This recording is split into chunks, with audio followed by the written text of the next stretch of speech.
আমাদের সার্ভিস হলো আমরা সিএনডিএফ এর সার্ভিস হলো আপনার ডকুমেন্টারি যতগুলো কাজ আছে যত এনি কাজ সেগুলো আমরা ক্লিয়ারিং করি। সবার আগে সিভিল এভিয়েশন এই ড্রাইভার নিতে হবে, কারণ ওনারা প্রায় আধা ঘন্টা লেট করেছে। ফায়ার সার্ভিস ঢুকতে দেয়, আর যে কোনো কাজে সিভিল এভিয়েশন এখানে আপনি যে কোনো কাজে আপনি করে সিভিল এভিয়েশন।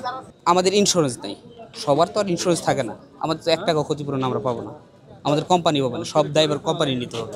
আমাদের এখানে 10,000 কাস্টম সরকার আছে। 10,000 কাস্টম সরকার আপনার যদি 5টা করে পেপার হয়, 5টা করেও কাজ হয়, তো আপনি হিসাব করেন কতগুলো কাজ, 50,000 কাজ। তো 50,000 তো আপনি 1 টন করে হইলো মাল আছে। তা আমি জানতে পারছি আপনার 2টা 15 মিনিটে কুরিয়ারে আগুন ধরছে। এইটা আপনার ইন্স্যুরেন্স বলতে পারবে আপনার হলো যারা ইম্পোর্টার তারা। যেমন আমরা যে ইম্পোর্টারে কাজ করি সেই ইম্পোর্টার হয়তো ইন্স্যুরেন্স থাকে এলসি ডকুমেন্টগুলো, যেগুলো এলসি হয় সেই এলসিগুলোই আপনার হলো আপনার এলসি ইয়েতে ইন্স্যুরেন্স থাকে।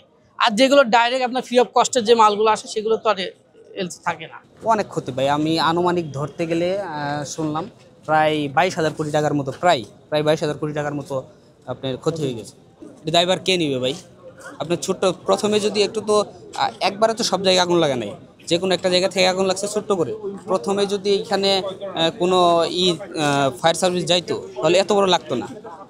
আমি 2012 সালে এয়ারপোর্টে আসি নাই, কিন্তু আমি শুনছি আপনার এই ডিএসএল আগুন লাগছিল, ওই শুধু কুরিয়াটাই আপনার পড়ছে, এইদিকে আসে নাই।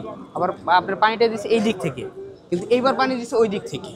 স্কাই ক্যাপিটালস থেকে পরে তারপর সিভিল এভিয়েশনের যে আপনার ফায়ার সার্ভিস ওরা সাথে সাথে চলে আসছে।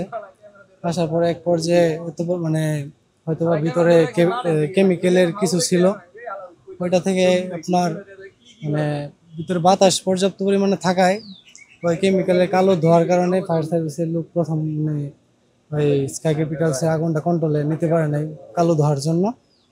পরবর্তীতে ওই আগুনটা আপনার স্কাই ক্যাপিটালস থেকে আস্তে আস্তে বিমান কার্গো কমপ্লেক্স যে ওইদিকে আর কি ছড়ায় পড়ছে।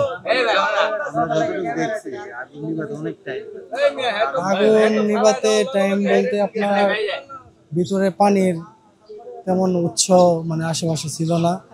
ফায়ার সার্ভিসের লোকজন বাহিরের যে আপনার স্টেশনের ফায়ার সার্ভিস তারাও ঢুকতে একটু লেট হয়েছে। পরবর্তীতে আপনার দেখা গেছে ওই পানির উৎস খুঁজে পাইতে পাইতে বাতাসের পরিমাণ বেশি থাকায় আগুনটা আপনার মানে ব্যাপক আকার ধারণ করছে আর কি।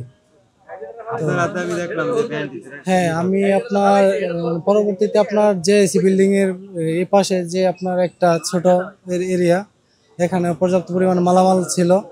তো আমাদের বিমানের যারা স্টাফ ছিল ভিতরে, পাশাপাশি আপনার ইউএস বাংলা এয়ারলাইন্সের এয়ারপোর্টে যারাই ছিল, ফায়ার সার্ভিসের লোকজন বা এয়ারফোর্সের লোকজনের মানে আবেদনের পরিপ্রেক্ষিতে আমরা তাদেরকে সহযোগিতা করার জন্য আমি সহ অন্যান্য সবাই ভিতরে ঢুকছি। পরে পিন এরিয়া আমার এই হাতে ঢুকে গেছে। পরবর্তীতে সেনাবাহিনীর মানে আপনার চিকিৎসা টিম আইসা পরে আমার এই হাতে আর কি।